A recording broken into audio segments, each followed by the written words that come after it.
So I'm a huge fan of blues rock, absolutely love playing in that style. It's impactful, it makes you feel good, and yeah, I think it's actually really good for your fingers as well in terms of like picking up speed or agility or whatever you want to call it. So I thought it'd be fun today to go through a bunch of different guitar styles to see what I think is my favorite for blues rock and maybe help you along the way. If you're looking to maybe pick up a new guitar for this type of playing, then yeah, I think this is one you'll find interesting. And I'm not going to let you know what the pedal is until the end of the video, but I think if you're looking for this type of sound from ZZ Top to slightly sort of heavier blues rock, it's astonishingly good, I think. But let me know down in the comments. So I'm going to go in a sort of reverse order today of what I think is the best, or sorry, the worst up to the best. So I'll keep you in suspense, although you can always use the chapter markers, timestamps, whatever you want to call them, to find out basically, because I can't really hide it that well. But hey ho, let's get going. Oh, before I start, I wanted to let you know I'm giving away this fantastic pedal. This is the Protein by Browne, and the pedal I'm using today is related to this in some way or the other, but you'll find that out later. I'm giving this away when I hit 7,500 subs, so if you subscribe and comment, you'll be in to win. I gave away the Duelist when I hit 6,000 subs, and this pedal is equally as good but different. This is a Blues Breaker and a Noble's ODR style pedal on this side. And I'm giving it away because I have the blue side, the carbon, as a standalone pedal, and that's the bit I really enjoy using the most. And I think this is a great one to give away. Right, let's go to guitar number 1, or number 7, I think.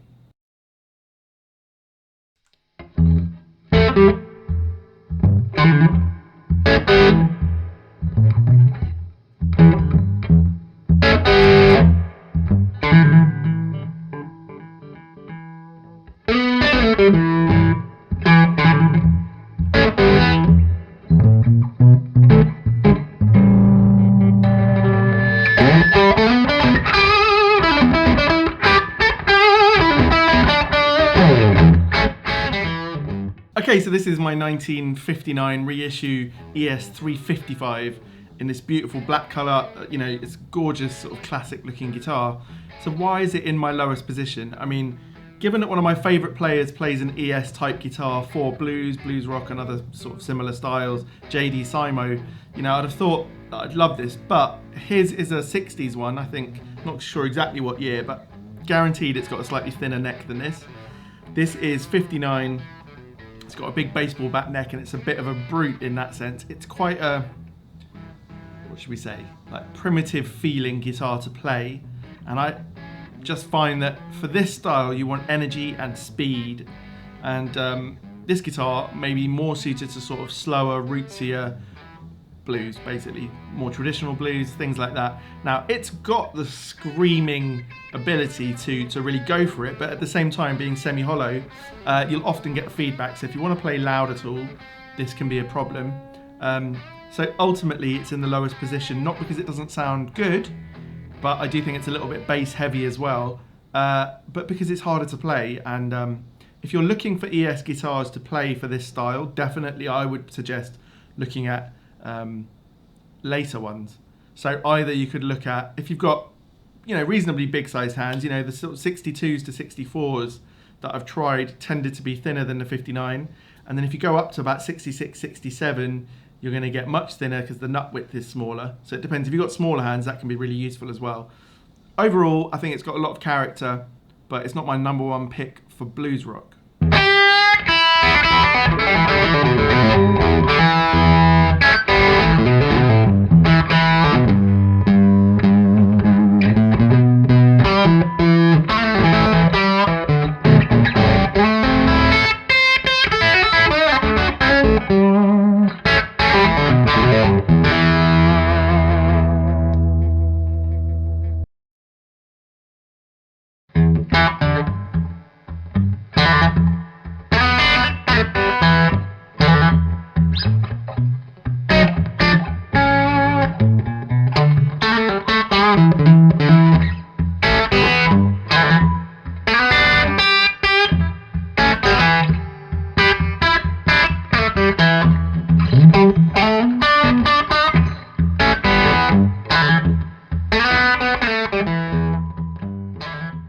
Okay, next we have possibly the most interesting guitar in my collection. This is a vintage 1956 Les Paul Junior that I picked up recently, and I got a great deal because it had a headstock break, but not the whole headstock coming off, just one of the wings, and I got quite a lot of money off of it. It's full of character, it's got a wonderful finish to it, and a great pickup.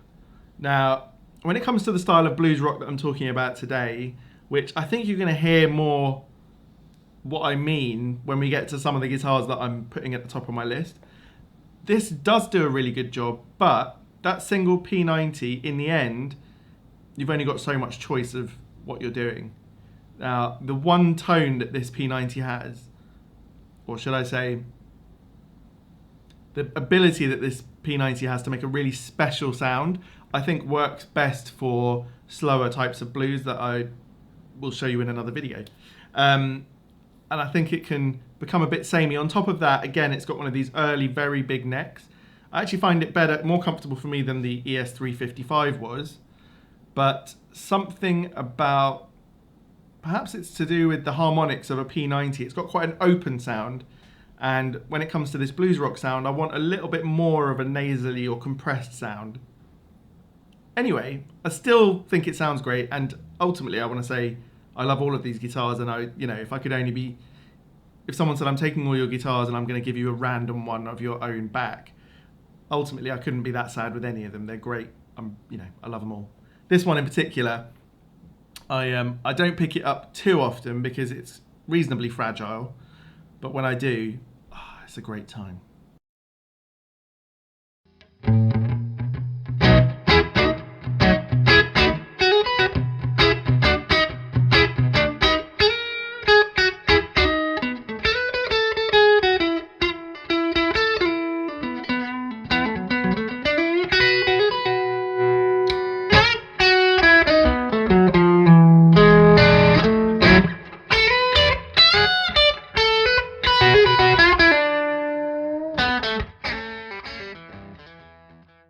You might be a little bit surprised at this choice. I do love a Telecaster. In fact, this is a broadcaster, so it has slightly different wiring, but ultimately it's a Telecaster, really. It's got a wicked snarling bite to it in the bridge position, which is all Telecaster. Like that is your Telecaster sound. And then in the neck position, it's a bit more just stratty. I want to say it's a bit more scooped sounding, and it can go from doing, really, as an all-purpose guitar, the Telecaster is pretty much unbeaten. Great for rhythm, great for lead, but for some reason today it just felt a bit more like if I could play some chicken picking country style stuff, country rock, it would suit it so well and it would be the number one guitar. As it stands, I do adore this style of guitar. Like, these early 50s Telecasters are just gorgeous, but it's got stiff competition today. If you love that snarling treble bite though, then the Telecaster can't be beaten. So if that's what you love, I'd go for this. This one in particular, I could set it up with a lower action and make it quicker and easier. And although I might not have managed it in this recording, it's still probably my quickest guitar. It's got a pretty flat radius. I'm not sure exactly what it is, but the neck is really, a Telecaster neck's generally really suited for quick playing. And this broadcaster neck, if you want to spend money on a guitar and you can still find any of the 70th anniversary custom shop broadcasters, just astonishing guitars. Like, if you're looking for the one Telecaster that you should have, I'd go for it.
Okay, well, if you know my channel, you know I'm really a Strat guy. I love Strats for all sorts of things.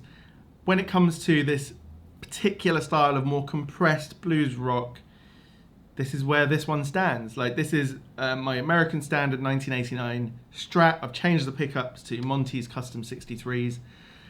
And it's got that scooped, slightly airy sound of a tremolo guitar that just doesn't pack the force and the punch I want for this particular sort of steam-driven blues rock thing that I've got in my mind. For most of what I love to play, this is probably one of my, the Strat as a whole is one of my favourite, or if not my favourite, design. I've just got to jump in here for a second. I think this is being a bit unfair. I think my allegiance to the Strat has slightly sort of skewed this, and watching this back in the editing, I'm not even playing the same style of blues rock with this guitar that I am with all the other guitars, pretty much. So this should be in last place. Yeah. I think it's more interesting to keep this in where it is and have this little interjection because, that's my state of mind. I love the Strat so much that I felt I had to put it up towards the top. But there's still a surprise to come when it comes to Strats, so hold your horses. Let's get back to the video. If you're looking for something that's great for blues rock, I think go higher up this list personally. If you're more into Hendrix, SRV, or John Mayer, obviously all of those fall into Strat. And I tend to use this, me personally, I'd play more of a Hendrixy style with this Strat. I think it suits that great and is impactful, and it doesn't have too much compression, but for this particular style, yeah. Why does it beat the Telecaster on this one today? Maybe I should put them in joint. Maybe they're joint, really. I felt equally good playing both, but not as good as the guitars that are coming up. So let's see what comes up in a minute.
So I know for quite a few of you, this is probably your favourite guitar of mine, just because of the comments I see, and it is, this gold SG was a find, and I love it. And I play it so much, not necessarily on the channel all the time, because it's such a unique guitar, and maybe it's not something I need to use in every video. But yeah, for classic rock, incredible. For, funnily enough, for like psychedelic blues, great. And for traditional blues, great. For this particular sound I've got in my head, don't get me wrong, I'd take this guitar all night long. Just compared to the other two, it's something that, I'll talk about in a minute. This neck is very wide, so sometimes it means I feel a little bit slower on it than I do on some of my other guitars. Although it's not deep, it's really quite wide. It's a little bit bass heavy sounding sometimes, and like these early SGs have, it has actually got this slightly scooped thing. I can see why people say this is Gibson's Strat. Something maybe about the thinness of the body. It doesn't have the full force push of a Les Paul. So whilst I still think it sounds great, in this case it's coming in third.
Okay, you might have noticed on my channel this guitar is getting used more and more. This is my Hardtail HSS Masterbuilt Strat. And my favourite ZZ Top song, which is called Brown Sugar, was recorded using a Hardtail Strat. And I think a lot of people think it must be a Les Paul. This has something different than the Trem Strat. It's just got a bit more push, directness. It's still got some of that Strat scoop, but it's got a little more force coming through behind it. Just I think that the resonance through the body. And if you watch my last video where I'm talking about the fact that I'm going to be making some guitars myself, and one of them at least will be a hardtail, because I think there should be more hardtails about. It's a great thing to play. It's somewhere between a Telecaster and a Strat, a bit more Stratty than it is Tele type. But then with a humbucker in the bridge, you get some of that extra juice, and also hardtails are incredibly light. This is my lightest guitar by far. Just so comfortable and easy to play, and Probably overall my top pick in my whole collection of guitars is this one. But today I picked up the next guitar and it struck me as to why you see so many people playing blues rock on a guitar like this.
Okay, first of all, let's talk about the pedal that I've used here. This is the Nordland ODR-C, and it's related to my favorite ever pedal, the Vemiram Shanks, and it is based on the Noble's ODR-1. Now, because I love the Shanks so much, I haven't played with the ODR-C as much as I perhaps could have done, and why I think this is the happy sweet spot pedal for this style of pedal is the pricing. This is somewhere between the standard Noble's pedal and the Vemiram. I think this is priced well, and I think it's made fantastically. And if you like more options on your pedal about EQing and other things like that, this pedal is the one for you. It sounds almost as good as the Vemiram. It feels almost as good as the Vemiram, and I'm talking really close here. Considering, personally for me, the Vemiram Shanks is the best pedal I've ever played. And you heard today, this has got such tightness, a lot of snarl and bite in this particular setting. It can be used, I mean, if you only ever wanted one overdrive pedal, this wouldn't be a bad shout. It can do so many different things. So yeah, that's today's pedal, and it was into the Bartel Roseland in a sort of clean-ish blackface type setting. But the pedal is really doing all of the work here. So I think you could plug it into any clean platform and you'd get this sort of sound. So why the Les Paul? Well, this is my R0, so a 1960 reissue. So for me personally, compared to my R9, this has got a thinner neck, faster to play, easier to play, and it's got a really balanced sound to it. It's not too bottom heavy, not too shrill in the upper end. It's got that lovely mid-bite, mid-push. It can be restrained. On this particular guitar, the pots are really nicely tapered. If your pots are not really nicely tapered and they just drop off, you should definitely change them. It's probably the cheapest, best fix for a guitar. I'm planning to do it on a couple of my other guitars, like my R9, where you get below a certain level on the pot and it just changes completely. This one has a much more gradual change. It makes it such a joy to play, and it means you'll play around with the pots more and get more sounds out of it. So yeah, today I just love the character of this. I think it's not necessarily great for a beginner, this guitar. You know, little bit harder to play, a little bit less ergonomic than a Strat or a Tele. An SG is not the easiest guitar to play either, just because of the way the neck feels forward, but it's much easier still than a Les Paul. And I've known a lot of beginner players that bought a Les Paul first and then struggled and ended up buying, you know, maybe a Squier Strat just to practice on, even if they prefer the sound of a Les Paul. But as far as blues rock goes, I think it's unbeaten champion, personally. I'm willing to fight that in the comments. But yeah, don't get me wrong. Look, I'm well aware for a start that I have a nice big collection of guitars, and I feel very lucky about that. And a lot of you being better musicians than me would get so much more out of this rig. But nonetheless, I've really enjoyed playing this today. So yeah, blues rock is a style I've fallen into and want to get more varied at different things to play. But yeah, I hope you've enjoyed this one. Let me know down in the comments which order you would put these guitars in, and what you think of this pedal, because I really think it's really good for this sort of style. So anyway, thank you for watching if you got to the end, and I'll see you next time. Cheers.